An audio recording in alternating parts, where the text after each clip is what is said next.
जी, अस्सलाम वालेकुम। मेरा नाम इलियास अफरीदी है और आज की इस वीडियो में हम डिस्कस करेंगे कि नवंबर के महीने में डिफरेंट मार्केट की परफॉर्मेंस किस तरह रही है। तो सबसे पहले स्टार्ट करते हैं हम केसी 100 इंडेक्स से, जिसकी परफॉर्मेंस काफ़ी अच्छी रही है और ये ऑलमोस्ट 3800 पॉइंट्स का इजाफा हमें नज़र आया नवंबर में। इसी तरह KMI 30 में भी हमें काफ़ी अच्छा ग्रोथ नज़र आई है, जो कि कन्वर्ट होती है 2.17% में, और 5000 से ज़्यादा पॉइंट्स इसमें ऐड हुए हैं। मोर और अगर हम कंट्रीब्यूटर्स की बात करें तो सबसे ज़्यादा जो हमारे पास बुलिश सेक्टर था वो फर्टिलाइज़र था, और which was then followed by oil and gas exploration companies, जिसने ऑलमोस्ट 973 पॉइंट्स कंट्रीब्यूट किए हैं। Then we have cements. अगर हम देखें तो केसी इंडेक्स के इंडिविजुअल स्टॉक्स की बात करें तो हमारे पास टॉप में हमारे पास FFC आता है, जो कि 3100 पॉइंट्स का हमें इंक्रीज़ नज़र आता है। Then it is followed by PPL and then finally PIOC।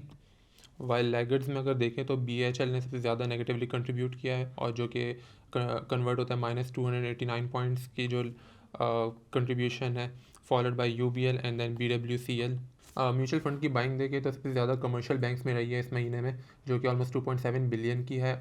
And इसके बाद हमारे पास सीमेंट्स आता है, जो कि ऑलमोस्ट 2.5 बिलियन की बाइंग नज़र आती है। And finally oil and gas exploration companies.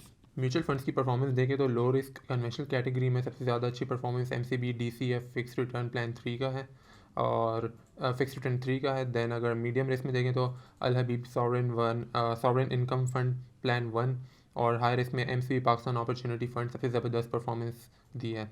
और इसी तरह अगर हम इसके इस्लामिक काउंटर पार्ट में देखें तो लो रिस्क में हमारे पास फैसल इस्लामिक मुस्तकिल मुनाफा फ़ंड सबसे ज़्यादा अच्छा परफॉर्मेंस उसकी रही है।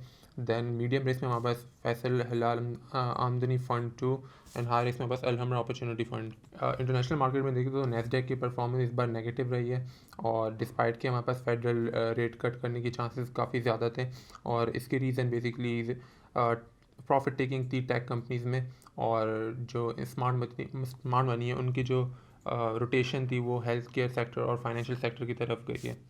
मोर ओवर अगर हम गोल्ड की बात करें तो गोल्ड की परफॉर्मेंस काफ़ी अच्छी रही है इस मंथ में, और डिस्पाइट के हमने देखा भी कि टोन हॉकिश से डोविश हो गई है, और फेडरल फंड रेट भी डिक्रीज़ हो गया है इस बार।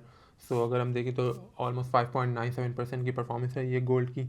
इसके अलावा हम गोल्ड में अगर देखें तो गोल्डमैन सैक्स ने भी रिपोर्ट किया, काफ़ी ज़बरदस्त बाइंग रही है सेंट्रल बैंक की तरफ से, और ETF में भी रिकॉर्ड इनफ्लोज आए हैं गोल्ड में। दैन फाइनली हम क्रूड ऑयल को देखते हैं तो इसमें हमारे पास अगेन ये डिक्रीज़ नज़र आया, और अगर हम देखें तो ऑलमोस्ट 5% का डिक्रीज़ है, और इसकी रीज़न बेसिकली अगेन हमें कोई फंडामेंटल्स में सच कोई चेंज नज़र नहीं आया, और सेम एम्पल ऑफ सप्लाई हमारे पास गिवन है। और इसके अलावा ग्लोबल डिमांड भी मॉडेस्ट है, ज़्यादा इंक्रीज़ नहीं कर रही है। इसके अलावा जियोपॉलिटिकल सिचुएशन में भी काफ़ी काम डाउन हुआ है, और अगर हम देखें तो एक यूक्रेन पीस टॉक्स भी अभी चल रही है, टेम्प्रेरी ऑल दो। इसके अलावा हेज फंड भी अभी तक इसका बेरिश स्टांस है। और फाइनली हमारे पास लास्ट जो बिटकॉइन है, और इसकी परफॉर्मेंस भी काफ़ी नेगेटिव रही है, और काफ़ी गिराई है during the month of November. Almost 17.5% का जो हमें ड्रॉप नज़र आया इसमें, और इसकी रीज़न बेसिकली स्मार्ट मनी की rotation out of risky assets थी।